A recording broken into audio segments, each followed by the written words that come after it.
हाय, नमस्कार. झटपट मराठी टिप्समध्ये आज आपण हिवाळ्यात थंडीच्या दिवसात आपल्या शरीरात वात आणि कफ वाढलेला असतो, तर तो नियंत्रणात कसा ठेवायचा? कोणते 4 पदार्थ आपण कशाप्रकारे या दिवसात किचनमध्ये आपल्या घरात साठवून ठेवायचे, चांगले स्टोअर करून ठेवायचे, ते आजच्या व्हिडिओमध्ये बघायचं आहे. तर पहिल्यांदा आहे तीळ. काळे तीळ आणि पांढरे तीळ. तर काळे तीळ आणि पांढरे तीळ तर यांच्यामध्ये बराचसा फरक असतो. काळे तीळ गुणांनी जास्त असतात पांढऱ्या तिळांपेक्षा. जनरली आपण पांढरे तीळच उपयोगात जास्त आणतो. परंतु जर या थंडीच्या दिवसात आपण काळे तीळ जास्त उपयोगात आणले तर जास्त फायदेशीर ठरतील. कॅल्शियमचं प्रमाणसुद्धा काळ्या तिळामध्ये जास्त असतं. अगदी तुम्ही पांढरे पण वापरा, काही हरकत नाही. तर इथे काळ्या तिळाचं हे तेल आहे, जे कोल्ड प्रेस ऑइल म्हणून आपण ओळखलं जातो, कच्च्या घाण्याचं ते आहे. तर त्याचे पण खूप फायदे आहेत. थंडीच्या दिवसात हे जर तिळाचं तेल, काळ्या तिळाचं तेल घाण्याचं तुम्ही वापरलं तर तुमची सांधेदुखी नक्कीच हे दूर ठेवतं. रोज तुम्ही सांध्यांना जर नुसतं लावायचं, खूप मॉलिश असं काही करू नका. गुडघे किंवा हाताचे जॉइंट्स, पायाचे जॉइंट्स, आपल्या कमरेला किंवा पाठीच्या कण्याला जर हे तुम्ही काळ्या तिळाचं तेल लावलं तर तुम्हाला नक्कीच फायदा होईल. अगदी रोज तुम्ही लावत जा तर तुम्हाला नक्की फायदा येईल. रोज नाही जमलं तर आठवड्यातून 3 वेळेस तरी तुम्ही लावा.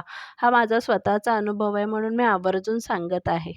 तसेच तुम्ही काळे तीळ चावून खाल्ले तरी तुम्हाला कॅल्शियम भरपूर मिळणार आहे.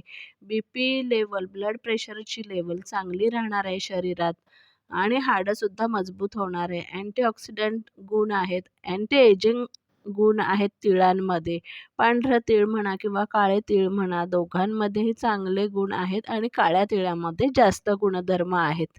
तर तुम्ही हे ब्लॅक सिसम ऑइल म्हणजे काळ्या तिळाचं तेल नक्की या थंडीच्या दिवसात घरात ठेवतच जा. खूप फायदेशीर आहे.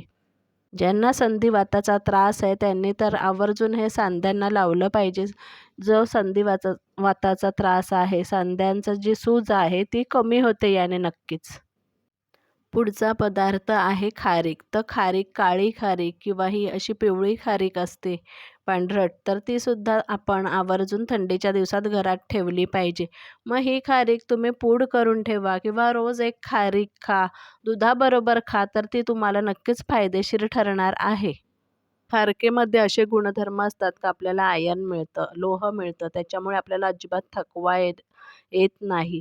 नॅचरल एनर्जी बूस्टर म्हणून खारकेला ओळखलं जातं. रिफाइंड शुगर आरोग्याला घातक असते, त्याच्यामुळे जर याची पावडर करून आपण नॅचरल स्वीटनर म्हणून याचा उपयोग केला तर तो नक्की फायदेशीर ठरतो. 40-50 नंतर बहुतेक जणांना किंवा काही बायकांना टाचदुखीचा त्रास भरपूर होतो. तर ही खारकेची पावडर तुम्ही रात्रीच्या वेळेस किंवा अगदी सकाळी दुधातून उकळून प्यायलाच रोज घ्यायची. म्हणजे टाचदुखीचा जो त्रास आहे तो कायमचा निघून जातो. याच्यात लोह भरपूर प्रमाणात असतं म्हणून रक्ताल्पता जो रोग असतो म्हणजे ॲनेमिया, तर तो दूर होतो. त्याच्यामुळे खारकेचा बराच उपयोग होतो. अगदी कायम वर्षभर आपण खरं तर ठेवली पाहिजे. तर खारकेच्या बिया अशा या प्रकारे काढून ठेवा तुम्ही. काढून टाका आणि मग ही खारीक आहे ही थोडीशी तुम्ही तुपात परतून घ्या आणि ती तुम्ही तशी स्टोअर करून ठेवा. म्हणजे तुम्ही त्याचे तुकडे पण खाऊ शकतात किंवा मग पावडर करून ठेवा. ही पावडर रोज चमचा-चमचा नुसती घेतली, अगदी दूध नाही घेतलं तरी चालेल, तर रोज चमचा-चमचा घेतली तरी तुम्हाला महिन्याभरात त्याचा फरक जाणवून येईल आणि तुम्ही स्वतःला एवढं हेल्दी समजाल, अजिबात तुम्हाला थकवा येणार नाही. तर ज्यांना हे शक्य नाही पावडर करणं घरी, तर ते विकतची पावडरसुद्धा आणू शकतात. बाहेर विकतसुद्धा ही खारकेची पावडर मिळते. तर ती नक्की तुम्ही घरात ठेवा. खूप फायदेशीर आहे. तुम्ही जर सर्व्हिसला जाणारी गृहिणी असाल किंवा सर्व्हिसला जाणारी स्त्री असाल, तर त्यांच्यासाठी पण ही खूप उपयोगी आहे. जी तुमची रोजची दगदग आहे, त्याच्यात तुम्हाला अजिबात थकवा जाणवणार नाही. तर खारीक तुम्ही आवर्जून घरात ठेवा या दिवसात तरी. पुढचा पदार्थ आहे आलं. तर आलं तुम्ही ओलं आलं घ्या किंवा मग सुकवलेलं आलं म्हणजे सुंठ, तर सुंठसुद्धा वापरू शकतात. ज्या दिवसांमध्ये समजा आलं खराब येत असेल, असं कोवळं असतं आता मी जसं दाखवलं तसं, तर त्या दिवसात तुम्ही सुंठेचा पण उपयोग करून ठेवू शकतात, साठवून ठेवू शकतात. तुम्ही सुंठ घरात ठेवू शकता.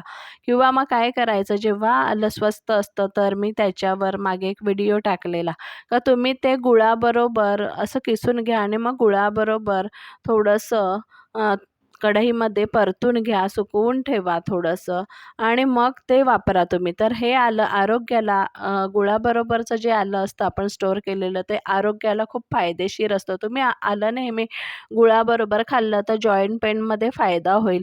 लिव्हर डिटॉक्सिफाय करतं हे मिश्रण. त्याच प्रमाणे रेस्पिरेटरी आपली सिस्टीम आहे म्हणजे श्वसन नलिका, तर त्याच्यात काही प्रॉब्लेम असेल तर तो सुद्धा दूर होतो. एनर्जी बूस्टरसुद्धा आहे हे. ब्लड प्रेशर कंट्रोल करतं. त्याचप्रमाणे आलं आणि गुळाचं मिश्रण जर तुम्ही एकत्र घेतलं तर स्त्रियांमध्ये मेन्स्ट्रुअल पेन म्हणजे पाळीच्या वेळी जी पोटदुखी असते ती सुद्धा दूर होते. तर तर 1 वाटी आल्याचा किस आणि पाव वाटी गूळ हे मिश्रण तुम्ही जर त्या मी दाखवल्याप्रमाणे करून ठेवलं, तर सर्दी खोकल्यामध्ये सुद्धा आपण ते घेऊ शकतो. काही जण आलेवडी करतात, पण ती खूप गोड असते, तर हे मिश्रण बरं पडतं.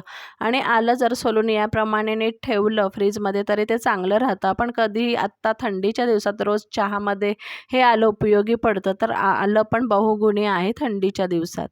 हिवाळ्यात आपली स्किन कोरडी पडलेली असते, केस कोरडे पडलेले असतात, तर त्याच्यासाठी कढीपत्त्याचा उपयोग चांगल्या प्रकारे होतो. असा पण कढीपत्ता कॅल्शियमचा स्रोतच आहे.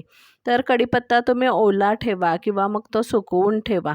तर कढीपत्त्याची नुसती पानं घेण्यापेक्षा त्याचे दांडे पण आपण जर स्टोअर करून ठेवले आणि ते तसेच आपण भाजीत किंवा वरणात इतर पदार्थांमध्ये टाकले तर ते फायद्याचेच आहेत. तर कढीपत्ता स्टोअर करताना तो तुम्ही अगदी दांड्यांसकट ठेवला तरी चालेल, नाहीतर मग नुसती पानं ठेवा जर तुम्हाला दांड्या नको असतील.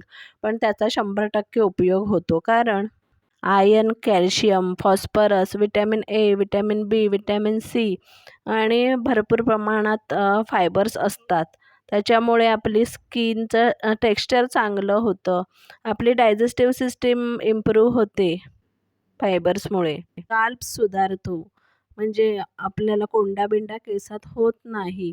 आणि जर हे आपण आठवड्यातून एकदा केसांना याचा पप लावला तरी खूप छान आपले केस होऊन जातात. अकाली पांढरे होत नाही आणि पोटातून घेतल्यास अजून जास्त फायदा होतो.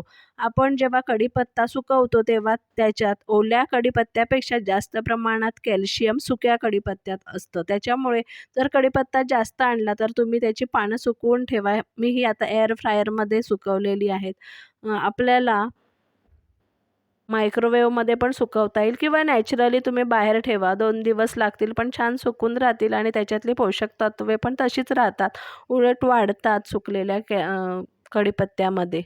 तर अशा प्रकारे पहा मी सुकवून पण ठेवलेला आहे. आपली जी रक्तातली साखरेची पातळी आहे ती पण या कढीपत्त्यामुळे चांगली त्याची लेवल राखली जाते. आता पुढचा पदार्थ आहे वेलची. तर वेलची पण आपण बरेच वेळा घरात असतेच आपल्या कायम. गोडाच्या पदार्थांसाठी आपण जास्त वापर करतो, पण आपण अजून वेगळ्या प्रकारे पण ती उपयोगात आणली तरी चालेल. जर वेलची अशी थोडीशी परतून घेतली आपण कढईत आणि त्याची पावडर करून ठेवली तर ती चहात वगैरे घालता येते. गोडाच्या पदार्थांमध्ये काही जण साखरेबरोबर बारीक करून टाकतात, पण मग त्याचा स्वाद तेवढा त्या गोडाच्या पदार्थाला लागत नाही. तर तुम्ही ती सोलून स्टोअर करून नंतर आयत्या वेळी वाटून घ्या, तर त्याचा स्वाद चांगला लागतो. आता अशा प्रकारे मी पावडर केलेली आहे, तर ही आता थंडीच्या दिवसात चहामध्ये उपयोगी पडते. वेलची चं काम करते. म्हणजे आपल्या जो छातीत कफ दाटलेला असेल तर तो मोकळा वेलचीमुळे होऊ शकतो. श्वसन नलिकेतील जो म्युकस पदार्थ असतो तर तो पातळ केला जातो. त्याच्यामुळे आपल्याला श्वास घ्यायला अगदी सोपं पडतं. तर थंडीच्या दिवसात सर्दी, खोकला, कफ याच्यासाठी ही वेलचीची पावडर आपल्याला उपयोगी पडते. तर पहा मी वेलची अशी सोलून ठेवलेली आणि ती एका बाटलीमध्ये भरून ठेवली. आयत्या वेळी जेव्हा आपल्याला पाहिजे तेव्हा ती वेलची कुटून घ्यायची. अगदी 2 मिनिटाचं काम होतं आणि ती जी सालं आहेत ती आपल्याला चहामध्ये वगैरे उपयोगी पडतात. पहा आता मला समजा लागणार असेल तर ही सोलून ठेवलेली वेलचीचे दाणे घेतले आणि कुटले का झालं. तर साखरेमध्ये ठेवण्यापेक्षा रिफाईंड साखरेमध्ये अजिबात तुम्ही वेलची बारीक करून ठेवू नका. अशा प्रकारे तुम्ही साठवा, नक्की उपयोगी पडेल. थंडीच्या दिवसात गॅसेसचा त्रास होतो तर ही समस्यासुद्धा या वेलचीने दूर होते. त्याचप्रमाणे माउथ फ्रेशनरचं काम वेलची करते. तर वेलचीसुद्धा बहुगुणी आणि मी सांगितले हे 2-3 प्रकारे तुम्ही जर साठवून ठेवली तर नक्की फायद्याची होणार आहे. त्यावेळी असं आपण गोडाच्या पदार्थात पण ही कुटून टाकू शकतो आणि छान असा गोडाचा पदार्थ आपला तयार होतो. अगदी तुम्ही ती साखरेबरोबर ठेवू नका, त्याचा स्वाद खरंच लागत नाही. तर आजच्या व्हिडिओमध्ये थंडीच्या दिवसातले हे 4 महत्त्वाचे पदार्थ घरात असले पाहिजे आणि ते कशाप्रकारे स्टोअर करायचे ते मी आजच्या व्हिडिओमध्ये दाखवलं आहे आणि सांगितलं आहे. तर व्हिडिओ आवडला तर लाईक, शेअर, कमेंट करा. चॅनल नक्की आपलं सबस्क्राईब करा.